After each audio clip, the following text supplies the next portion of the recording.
Você cresceu ouvindo que Medusa era um monstro terrível, não é mesmo?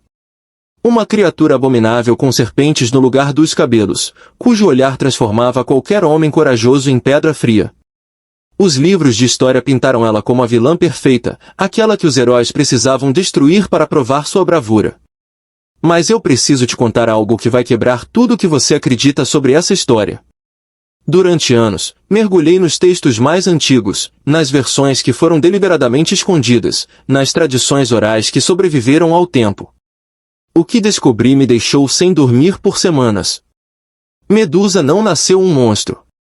Ela era uma das 3 irmãs Górgonas, mas diferente de Steno e Euríale, ela era mortal. Mais que isso, era uma sacerdotisa no templo de Atena, dedicada à castidade e à sabedoria. Sua beleza era lendária em toda a Grécia. Homens viajavam continentes apenas para contemplar seu rosto. Até que uma noite, nos degraus sagrados do templo, Poseidon, o próprio deus dos mares, a violentou. Sim, você ouviu certo. O glorioso deus dos oceanos estuprou uma sacerdotisa virgem dentro do templo mais sagrado de Atenas. E quando Atena descobriu a profanação, ela não puniu o deus. Ela puniu a vítima. A transformação de Medusa não foi um castigo divino aleatório. Foi a maior injustiça da mitologia grega.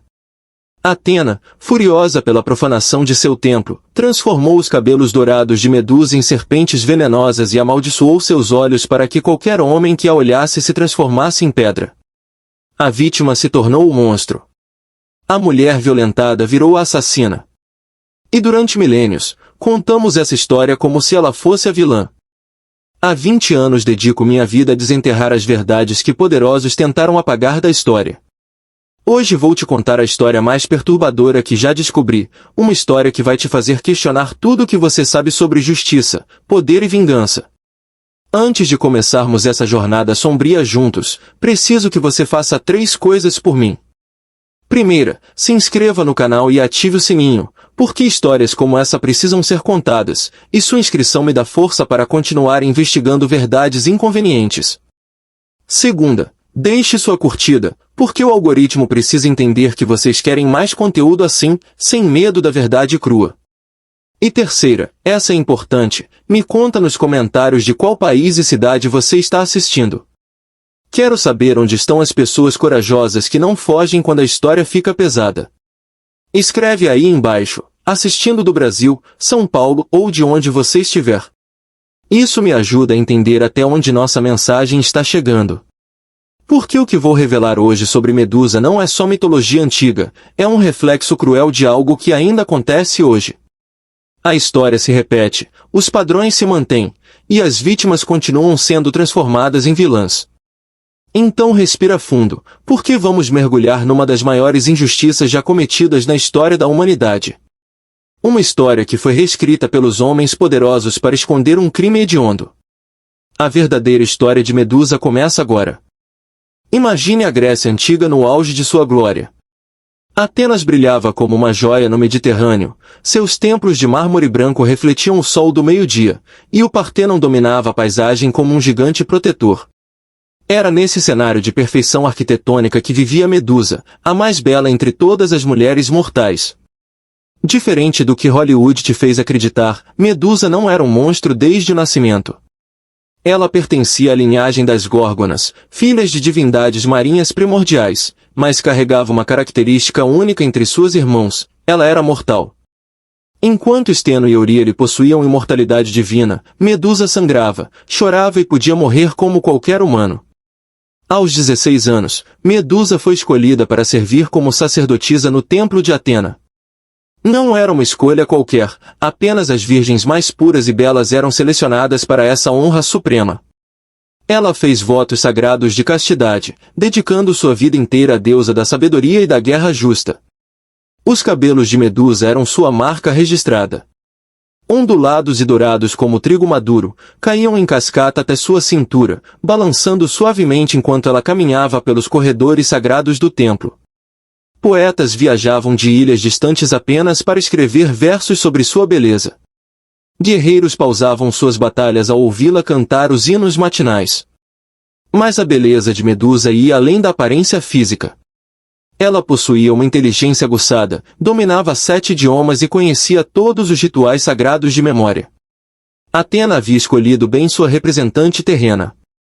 O templo prosperava sob seus cuidados, recebendo oferendas de toda a região. Durante 5 anos, Medusa serviu com devoção absoluta. Levantava antes do amanhecer para preparar os altares, passava tardes inteiras copiando manuscritos antigos e conduzia cerimônias que atraíam milhares de fiéis. Sua reputação de pureza e sabedoria se espalhara por todo o mundo conhecido. Era comum ver homens poderosos, reis, generais, comerciantes ricos, depositando fortunas aos pés da estátua de Atena, na esperança de conquistar um sorriso da bela sacerdotisa. Mas Medusa mantinha seus votos sagrados. Nunca aceitou um presente, nunca retribuiu um olhar sedutor, nunca quebrou sua promessa de castidade. O templo se tornará não apenas um local de adoração, mas um símbolo de resistência feminina. Numa sociedade onde mulheres eram propriedade dos pais e depois dos maridos, Medusa representava algo revolucionário, uma mulher livre, poderosa, que respondia apenas à sua deusa protetora. Essa independência incomodava muitos homens influentes. Eles não entendiam como uma simples mortal podia rejeitar suas ofertas de casamento, suas promessas de riqueza e status. Rumores maliciosos começaram a circular pelos mercados e tavernas. Quem ela pensa que é? Sussurravam com inveja. Mas Medusa não se importava com as fofocas. Ela tinha algo mais valioso que qualquer riqueza material, o favor direto de Atena. A deusa aparecia em seus sonhos, orientando suas decisões, prometendo proteção eterna em troca de sua devoção inabalável. Era uma vida de propósito, meane e realização espiritual. Até que uma tempestade começou a se formar no horizonte, trazendo consigo o deus mais temido dos oceanos. Poseidon governava os mares com um punho de ferro. Era conhecido por sua fúria devastadora, tsunamis que engoliam cidades inteiras nasciam de seus ataques de raiva. Mas havia algo sobre o irmão de Zeus que poucos ousavam mencionar, sua obsessão doentia por mulheres mortais, especialmente aquelas que se recusavam a se submeter a ele. Durante décadas, Poseidon havia tentado conquistar o favor de Atena através de presentes extravagantes e promessas de poder compartilhado. Ele ofereceu controle sobre rios e nascentes, propôs alianças militares, até mesmo sugeriu casamento entre suas divindades. Mas Atena, virgem eterna, rejeitou cada investida com desprezo crescente. A rivalidade entre os dois deuses era lendária. Começou com a disputa pelo patronato de Atenas. Enquanto Poseidon ofereceu um cavalo magnífico, Atena plantou uma oliveira que daria frutos eternamente. Os atenienses escolheram Oliveira, e desde então Poseidon nutria um ódio visceral pela sobrinha. Quando rumores sobre a beleza extraordinária de Medusa chegaram ao palácio subaquático de Poseidon, algo sombrio despertou em sua mente. Aqui estava uma oportunidade perfeita, humilhar Atena através de sua sacerdotisa mais preciosa. Se não podia ter a deusa, teria sua representante mortal. Poseidon começou a frequentar os arredores do templo de Atena. Inicialmente, apenas observava Medusa de longe, escondido entre as colunas ou disfarçado como um comerciante comum. Ele estudava seus movimentos, memorizava sua rotina diária, planejava cada detalhe de seu ataque. As primeiras investidas foram sutis. Flores raras apareciam misteriosamente no altar onde Medusa rezava. Joias preciosas surgiam em seu quarto sem explicação. Ela sempre as devolvia, pensando que eram oferendas mal direcionadas de fiéis ricos. Não fazia ideia de que um deus predador estava cortejando sua destruição. Quando os presentes não surtiram efeito, Poseidon decidiu se revelar. Numa tarde de primavera, enquanto Medusa organizava pergaminhos na biblioteca do templo, o deus dos mares apareceu em sua forma divina, alto, musculoso, irradiando poder sobrenatural. Bela Medusa, disse ele com voz que ecoava como ondas quebrando em rochedos, vim oferecer-te algo que nenhum mortal jamais recebeu, meu amor eterno. Abandona esses votos tolos e torna-te minha consorte. Governaremos os oceanos juntos. A resposta de Medusa foi firme e respeitosa. Nobre Poseidon, sinto-me honrada por sua visita, mas fiz votos sagrados a deusa Atena. Minha virgindade foi prometida a ela, e jamais quebrarei essa promessa. Peço que respeite minha devoção. O rosto de Poseidon se contorceu numa expressão terrível. Ninguém, muito menos uma mortal insignificante, o rejeitava. Ondas gigantescas começaram a se formar no mar próximo, o chão do templo tremeu, e os olhos do deus brilharam com uma fúria que prometia destruição. Tu cometeste um erro fatal, sacerdotisa. Ninguém rejeita o Senhor dos Mares impunemente. Era noite de lua nova quando Poseidon retornou. O templo estava mergulhado em silêncio sagrado, apenas Medusa permanecia acordada, cumprindo suas orações noturnas diante do altar principal de Atena. A estátua de mármore da deusa parecia observá-la com aprovação maternal. Medusa não ouviu os passos que se aproximavam pelas costas. Poseidon havia aprendido a mover-se como a própria água, silencioso, fluido, inevitável. Quando ela finalmente percebeu a presença divina, já era tarde demais para fugir. Pensei que tivéssemos deixado as coisas claras, sussurrou Poseidon, sua voz carregada de uma frieza que fez o sangue de Medusa gelar. Ofereci-te honra e glória como minha consorte. Recusaste. Agora terás o que mereceis, não como deusa, mas como qualquer mortal que ousa desafiar minha vontade. Medusa tentou correr em direção ao santuário interno, onde acreditava que Atena a protegeria. Mas Poseidon controlava cada gota de umidade no ar, cada partícula de vapor que emanava dos vasos sagrados. O ambiente se tornou denso como um oceano, impedindo seus movimentos. Por favor, implorou ela, lágrimas escorrendo por seu rosto perfeito. Não profane este local sagrado. Se deseja me punir, faça-o longe do templo de Atena. Não traga esta desonra para minha deusa protetora. Poseidon riu, um som cruel como ondas destruindo navios em tempestades.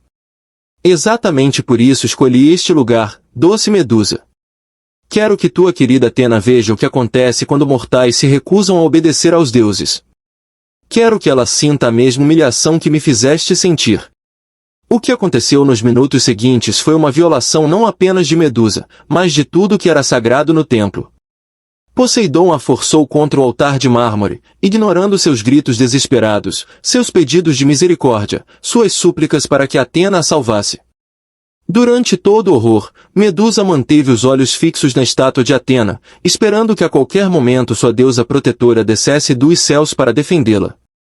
Mas o mármore permaneceu imóvel, frio, indiferente ao sofrimento que acontecia a seus pés. Quando Poseidon terminou seu ato monstruoso, ele se ergueu e ajeitou suas vestes divinas como se nada tivesse acontecido. Agora és minha, declarou com satisfação sádica. Teu sangue virgem manchou o altar de Atena. Que ela tente te purificar depois disso. Medusa permaneceu no chão de mármore frio, sangrando, quebrada, sussurrando orações desesperadas para uma deusa que não havia aparecido para salvá-la.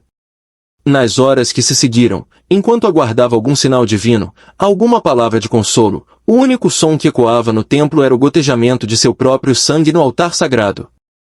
Atena apareceu ao amanhecer, mas não como Medusa esperava. Não houve abraços consoladores, palavras de apoio ou promessas de justiça. A deusa surgiu numa explosão de luz dourada, seu rosto contorcido numa expressão de fúria absoluta, mas a raiva não era direcionada a Poseidon. Como ousaste? Rugiu Atena, sua voz ecoando pelas colunas de mármore como trovões. Como ousaste profanar meu templo sagrado? Como ousaste manchar meu altar com tua impureza?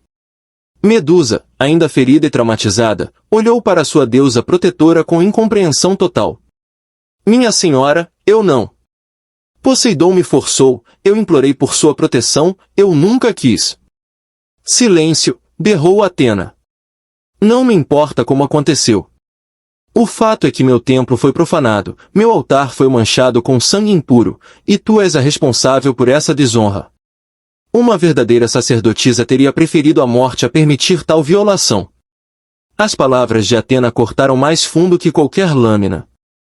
Medusa percebeu com horror crescente que sua deusa não estava ali para consolá-la ou vingar o crime cometido contra ela. Estava ali para puni-la por ter sido vítima. Mas eu rezei para você, sussurrou Medusa, sua voz quebrada pela descrença. Durante anos, dediquei minha vida inteira ao seu serviço. Mantive meus votos de castidade. Quando Poseidon me atacou, gritei seu nome esperando salvação. E onde estava tua força? Retrucou Atena friamente. Onde estava tua coragem? Preferes choramingar como uma criança a aceitar responsabilidade por teus atos? Uma guerreira verdadeira teria lutado até a morte. Foi então que Medusa compreendeu a verdade terrível: Atena não podia punir Poseidon. Ele era seu tio, filho de Cronos, com um poder político divino igual ao dela. Atacar Poseidon significaria declarar guerra entre as famílias divinas do Olimpo. Era mais simples, mais conveniente, punir a vítima mortal que não tinha defensores poderosos. Já que escolheste desonrar meu templo, continuou Atena, erguendo as mãos numa posição ritual, receberás uma punição adequada ao teu crime. Que tua beleza, essa beleza que atraiu a atenção de Poseidon, se torne tua maldição eterna. A transformação começou imediatamente. Medusa sentiu seus cabelos dourados se contorcendo como se estivessem vivos, cada fio se transformando numa serpente venenosa. Sua pele se tornou escamosa, seus olhos adquiriram um brilho sobrenatural que prometia a morte.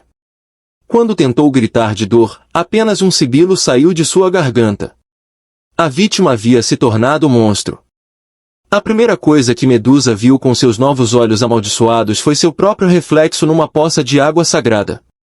O rosto que a encarava de volta era irreconhecível. Onde antes havia beleza divina, agora existiam escamas verdes e presas pontiagudas. As serpentes que substituíam seus cabelos sibilavam constantemente, como se expressassem o ódio que ela não podia mais verbalizar. Mas o mais terrível não era a sua aparência monstruosa. Era a solidão absoluta que a maldição impunha. Qualquer ser vivo que olhasse diretamente para seus olhos se transformaria instantaneamente em pedra fria. Atena havia criado a punição perfeita. Medusa nunca mais poderia ter contato humano, nunca mais seria amada, nunca mais conheceria compaixão. Nos primeiros dias após a transformação, Medusa permaneceu escondida nas profundezas do templo, tentando compreender o que havia acontecido com sua vida. Ela tocava as serpentes que cresciam de sua cabeça, sentindo-as se contorcer e reagir aos seus estados emocionais. Quando chorava, elas se agitavam violentamente. Quando sentia raiva, elas se erguiam ameaçadoras. A primeira vítima de seus olhos amaldiçoados foi um jovem sacerdote que vinha trazer alimentos para ela. Quando seus olhares se encontraram, o rapaz se transformou instantaneamente numa estátua de mármore, sua expressão de surpresa congelada para sempre. Naquele momento, Medusa compreendeu que nunca mais poderia viver entre os humanos. Expulsa do templo que havia sido seu lar por anos, Medusa vagou pelas montanhas rochosas da Grécia, procurando um lugar onde pudesse existir sem causar destruição. Ela aprendeu a caçar animais pequenos sem olhar diretamente para eles, usando apenas os sons e movimentos periféricos para sobreviver. Durante suas caminhadas solitárias, Medusa descobriu que não estava completamente sozinha. Suas irmãs imortais, Steno e Euríale, vieram procurá-la. Diferente dos deuses olímpicos, elas mostraram compaixão genuína pela tragédia que havia destruído a vida de Medusa. Irmã querida, disse Steno com lágrimas nos olhos, o que fizeram contigo é uma injustiça que clama aos céus por vingança. Poseidon deveria ter sido punido, não tu. Euríale completou, ficaremos contigo. Se o mundo te rejeita, criaremos nosso próprio mundo longe desta sociedade hipócrita que protege os predadores e pune as vítimas. Juntas, as três irmãs se estabeleceram numa ilha rochosa perdida no meio do mar Egeu. Ali, Medusa encontrou uma forma estranha de paz. Não era felicidade, nunca mais seria felicidade, mas era uma existência suportável longe dos olhares julgadores e das injustiças dos deuses. Durante décadas, ela viveu nesse exílio forçado, desenvolvendo poderes que iam além da petrificação. Medusa descobriu que podia sentir as emoções das pessoas à distância, especialmente daqueles que sofriam injustiças similares à sua. Mulheres violentadas, escravas abusadas, crianças maltratadas, todas enviavam ecos de dor que ela captava através dos ventos marítimos. Talvez sua transformação tivesse um propósito maior que a simples punição. Talvez ela pudesse se tornar uma protetora daqueles que, como ela, haviam sido traídos pelos sistemas que deveriam defendê-los. Durante milhares de anos, contaram a história de Medusa como se ela fosse um monstro. Pintaram-na como uma criatura maligna que merecia ser decapitada pelo herói Perseu. Mas agora você conhece a verdade. Ela foi vítima de um estupro divino, punida por ter sido violentada, transformada em monstro por ter ousado ser mulher num mundo controlado por deuses predadores. A história de Medusa não é apenas mitologia antiga. É o reflexo cruel de algo que ainda acontece hoje, vítimas sendo culpabilizadas por crimes cometidos contra elas, mulheres sendo punidas por provocar seus agressores, sistemas de poder protegendo os predadores enquanto destroem as vidas das sobreviventes. Se essa história te impactou como impactou a mim, compartilha este vídeo. Que a verdade sobre Medusa chegue a cada pessoa que precisa entender que nem toda transformação em monstro é merecida. Às vezes, é apenas a consequência cruel de um mundo que prefere culpar as vítimas a confrontar os verdadeiros criminosos. A verdadeira monstruosidade nunca esteve nos olhos de Medusa, mas no sistema que a transformou naquilo que os homens poderosos queriam que ela fosse.